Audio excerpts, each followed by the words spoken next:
Well, good morning, everyone, and welcome to Friday morning. It's Stephen Whiteside here from theuptrend.com. In the pre-market this morning, things are fairly quiet. Yesterday, we were waiting for CPI numbers. This morning, we're waiting for PPI numbers. And just like yesterday, the volatility will expand after those numbers come out. Yesterday was a rather wild day. We did have the Dow up over 400 points, and then it ended the day almost unchanged. You can see how wide the bar was for the VIX, and we were closed slightly lower yesterday. Looking for a close on Friday below 1475. That would put us back on a bullish tone, and we'd start looking for buying opportunities. As I've mentioned several times over the past month, I'm really looking for a breakout above the flypaper channel. The market has had times of stress over the past 6 months in which we traded up into the flypaper channel and quickly reversed, and that of course is bullish. If we can start breaking down and get a new sell signal for the VIX, that would certainly be bullish. If we start breaking out above the flypaper channel, that of course would add to the bearishness. Looking at the bond market, the 30-year bond had a wild day, traded right up to the upper channel line, then came right back down and closed below the lower channel line. We saw just as much volatility in the yield, and the yield came up, filled an open gap, and looks like it wants to go back up and retest the recent high. Of course, that's not good for the stock market if that happens. A couple of stocks in the news yesterday, both Ford and GM were down sharply yesterday and made new lows for this move.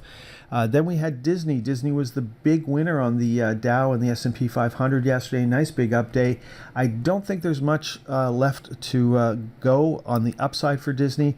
93.75 is our first mathematical price target, and that's where we topped out back in June. Just above that is the bottom of the open gap at 95.11. That is certainly a possibility that we go up and retest that area.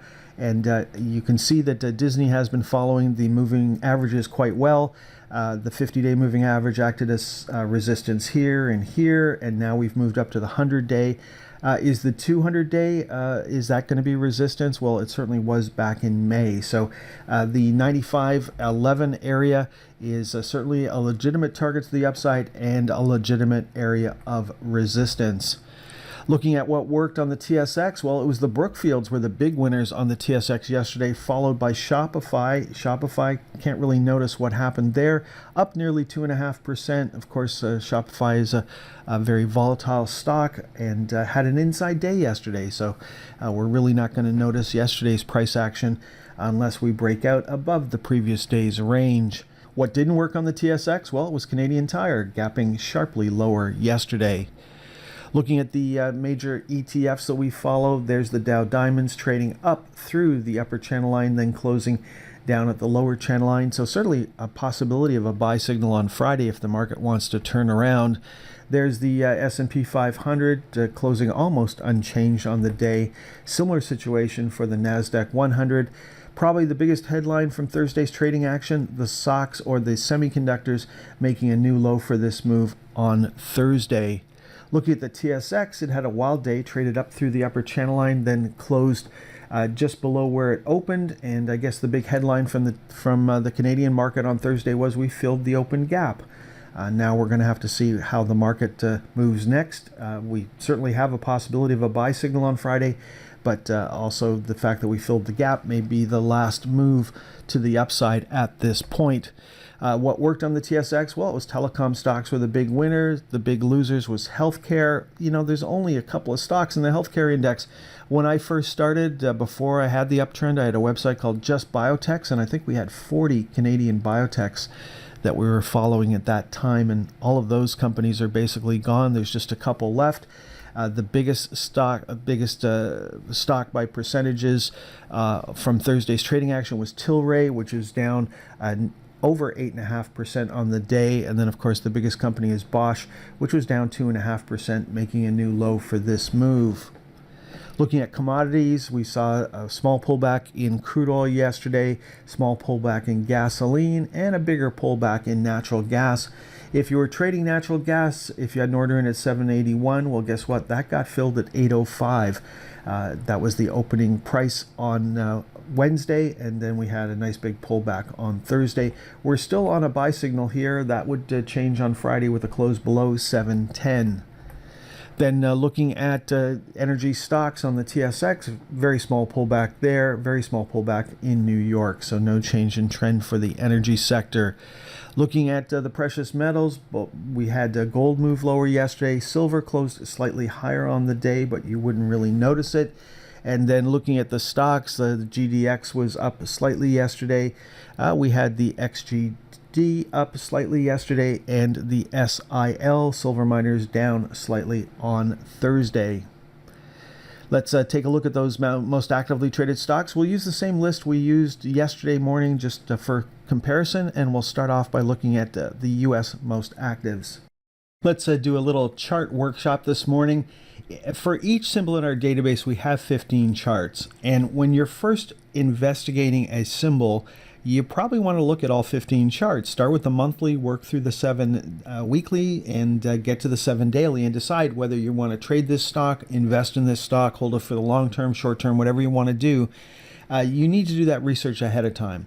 Then when it's in your portfolio, if you're actively managing it, then you want to look at as few charts as possible, because you don't want to have analysis paralysis. So I have a custom view that includes 3 charts for when I'm analyzing my particular portfolio. So we start off with the panic zone chart. What we're looking for is either low risk buying opportunities where the stock is at the bottom of the panic zone and a pressure zone is starting to form, or in this case, the market is coming off an overbought situation, and we know it's overbought when it trades up through the top of the panic zone. So that's overbought. Then you're looking for early warning signals, and that's how most symbols look right now. They're coming off the top of the panic zones, and you've got new early warning signals. And so, when I bring up my portfolio, the first thing I'm going to do is just hit the down arrow key and walk through all of my stocks, and I'm going to spend a split second on each one because I'm looking for major changes.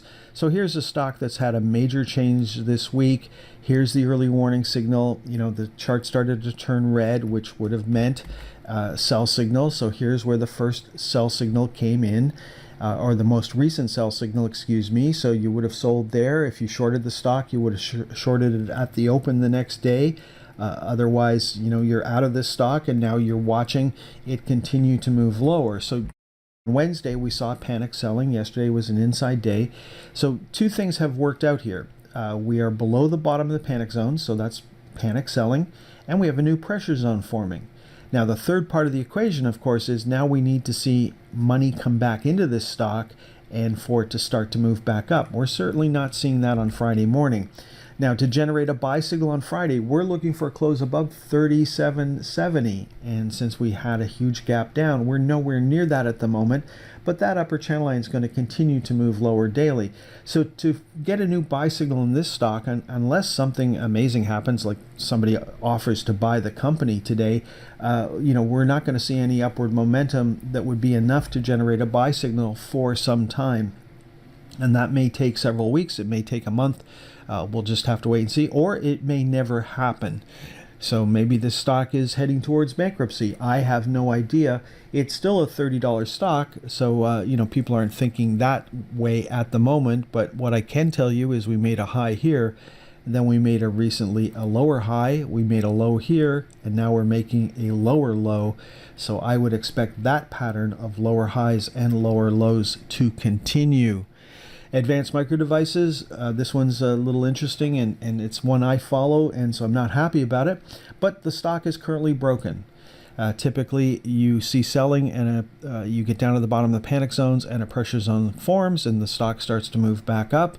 Of course, there's no guarantee just how far the stock's going to move after you have a low-risk buying opportunity. For Advanced Micro Devices, we had a high here, we pulled back. Pressure zone started to form. We were expecting it to move back up and retest the recent highs. The rally failed very quickly. Then we set up another opportunity where we should have moved up. That has failed so far. So we've been treading water for the past month. That open gap was filled, but people still are sorry or have memories of that open gap. It's acting as a magnet at the moment, even though it's filled. It's no longer an open gap. So we looked at the pros and the public the other day, and they've been intertwined for weeks now. So nobody has any real conviction of where Advanced Micro Devices is going to go next. Lucid, nothing going on with this stock at the moment. Penn, interesting. We popped, ran up into the open gap, and have pulled back. So that looks like it was a one-day event. Not something I would have chased. We need to close on Friday below $25.01, and that's probably likely to happen. We came down, looks like want to fill that gap. So we may see a sell signal for Penn on Friday. Tilray, had a big up move. Hopefully you've taken some money off the table on the way up, and now you're watching it come back down. On Friday, we need to close in New York below $2.27, and that could happen. The stock has been very volatile over the past couple of days, so we'll just have to wait and see. And then Amazon popped last week. It's up through the top of the panic zones. I said I wouldn't chase it, and it hasn't come back down to fill the gap yet, but I'm really not expecting it to be able to move past last week's high anytime soon.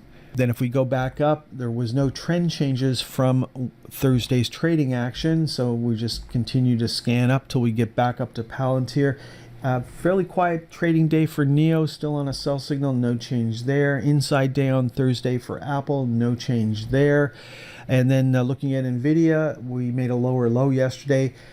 Certainly not as aggressive as the selling we saw on Wednesday. Rivian made a new low yesterday, no change there. Fairly quiet trading on Thursday for Tesla. And then looking at Palantir, fairly quiet trading for Palantir on Thursday with an inside day, looking to see if we can hold the $15 level on Friday. Next up, let's walk through the TSX most actives. We're going to use the same list that we used yesterday morning. Now, as I mentioned earlier, we're going to use the same stocks that we looked at yesterday morning. Again, I'm using a custom view of my portfolio here. You can create a custom view using any charts that you want. I just like to look at three. Remember, I'm managing a portfolio. I'm not doing analysis. And this is just an example. We're using the most actively traded stocks from Wednesday's trading action. So the first thing I'm looking for, of course, is an early warning signal. There's only three charts in this particular view, so just hitting the right arrow key moves me through the charts for this particular symbol, and of course hitting the down arrow key is going to take me from symbol to symbol. Looking at B2 Gold, there was the last early warning signal, then the chart started to turn from blue to red. We are down at the bottom of the panic zones, currently ranked as 0, and there's a pressure zone forming. As you can see, the stock is not held in high regard at the moment. The elongated pressure zone across the bottom of the screen tells us that the stock is broken.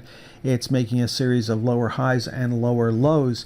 Now, if you want to own this stock, well, we've got a ways to go. On Friday, we're looking for a close above $4.47. That's not likely to happen, and that upper channel line is going to continue to move lower daily. Where's our next price target? $391 is our next price target. Now, as I continue to scroll down, what I'm looking for, of course, is new early warning signals. Close below the previous day's low is not a healthy sign, but it is not a sell signal by itself.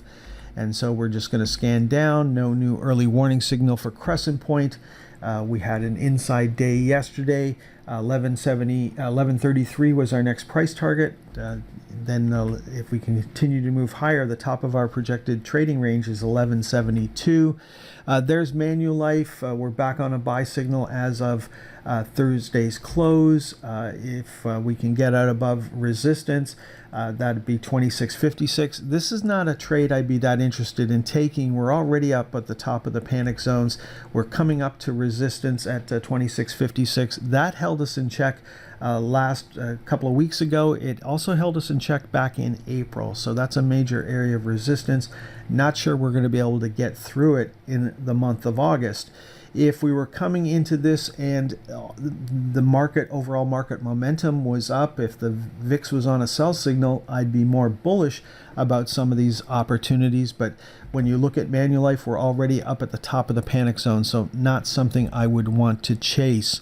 Again, no new early warning signal. Canadian Natural Resources currently ranked at 10. Very quiet trading yesterday. Our next price target is 84.38. Then looking at Athabasca, there's a new early warning signal up there. We made a high, had a pullback yesterday, so looking for a close below $3.51 on Friday. Not expecting that to happen, and we were trying to get up to $3.91. So far, we have not been able to do so. Then Tilray has pulled back over the past couple of days, so hopefully you've been able to lock in some profits along the way. We've had 2 early warning signals recently, and looks like we want to pull back.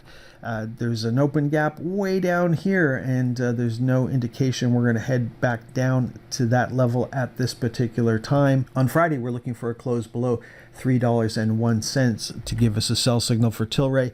And then let's finish off with Enbridge. It's the second day of a buy signal here. So not expecting to be able to break out above $50. That acted as resistance back in July, and I would expect that to continue to act as resistance going forward. Okay, folks, that's all for this morning's presentation. PPI numbers just came out. They were a little hotter than expected. Stock index futures first reaction is to the downside, but not by much. Dow futures currently down 50 points. So not a lot of reaction from the numbers so far, but just like yesterday, we're expecting volatility to expand throughout the day. Enjoy the rest of your Friday. Enjoy your weekend. Next time you'll hear my voices on Sunday. Next week, I won't be doing any pre-market videos. I will be working on some new tutorials, and we won't be posting those publicly. Again, enjoy the rest of your day, and we'll talk to you again on Sunday.